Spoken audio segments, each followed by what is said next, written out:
Jejak-jejak kereta api di bumi Etam. Kereta api masih seperti benda asing bagi sebagian warga Kaltim.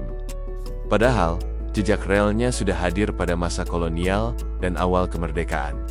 Fungsi serta wujudnya saja yang tak seperti kereta api pada umumnya.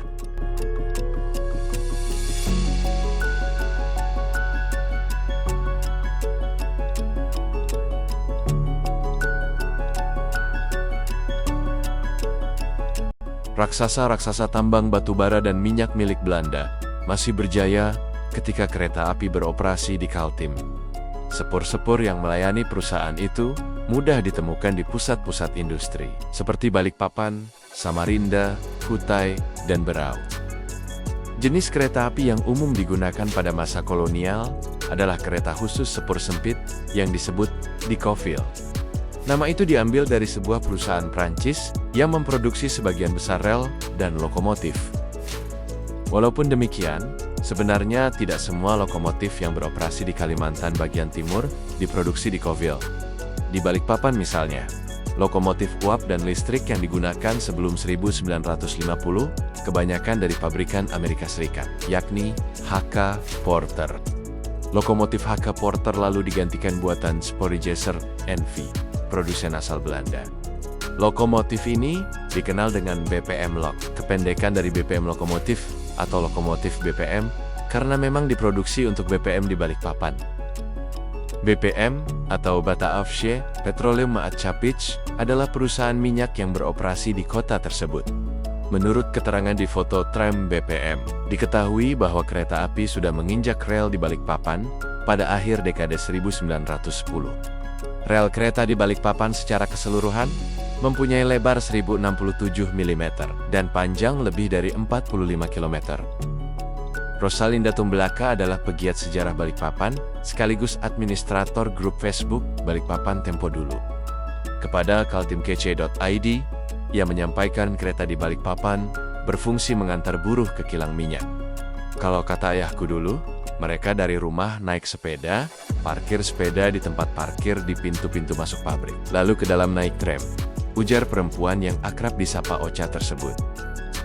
Kereta-kereta milik BPM juga digunakan untuk mengangkut material dan drum minyak. Ocha mengaku pernah melihat jalur tram di luar pagar kilang pintu kelima di kawasan Karanganyar saat masih kecil. Waktu itu, relnya menyeberangi lampu merah ke arah pabrik bata di belakang SPBU Karanganyar. Lalu, bagaimana jejak kereta api di Samarinda dan Kutai pada masa tersebut? Sebelum hadir di Balikpapan, kereta api sudah beroperasi di tambang-tambang batubara di Samarinda.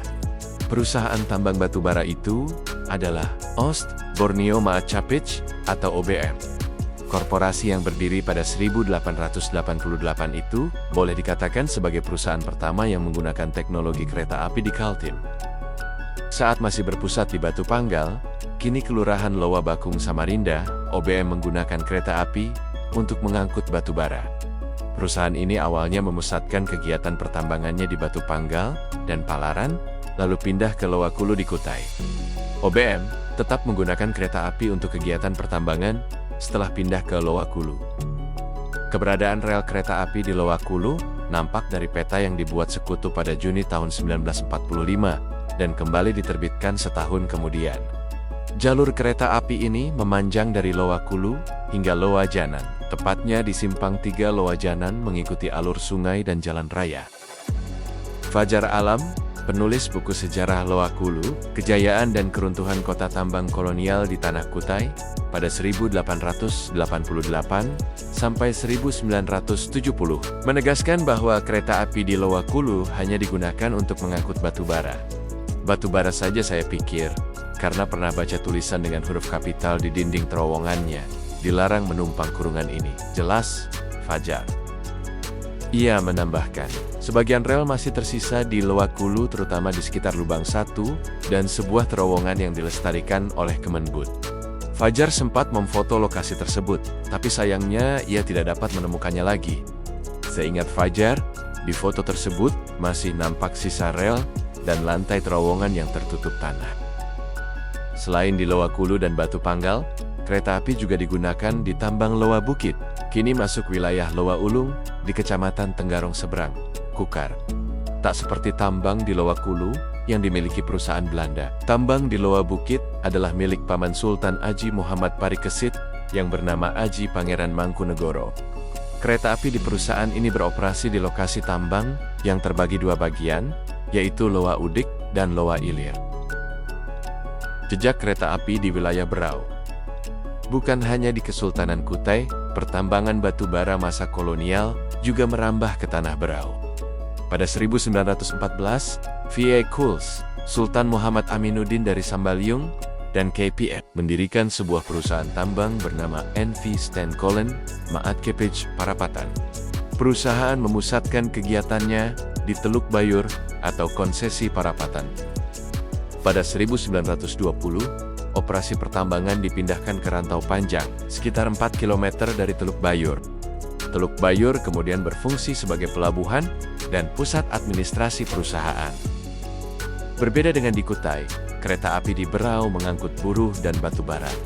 Informasi ini diperoleh dari peta buatan Netherlands Indies Forces Intelligence Service atau NEVIS. Jalur kereta membentang dari tambang di Rantau Panjang menuju 3 titik di Teluk Bayur. Ketiganya yakni 2 pelabuhan kayu dan sebuah pembangkit listrik. Satu pelabuhan tersebut dikenal dengan nama Pelabuhan Silo karena letaknya persis di seberang penampungan batu bara atau silo. Eksistensi kereta api di Kaltim pada masa kolonial tak lepas dari eksploitasi alam yang pesat. Moda transportasi ini hanya beroperasi di pusat-pusat industri dan kebanyakan tidak lagi beroperasi setelah dekade 1950. Kereta api beserta relnya pun perlahan menghilang dari memori kolektif penduduk dan bisa menjadi bagian sejarah yang terlupakan.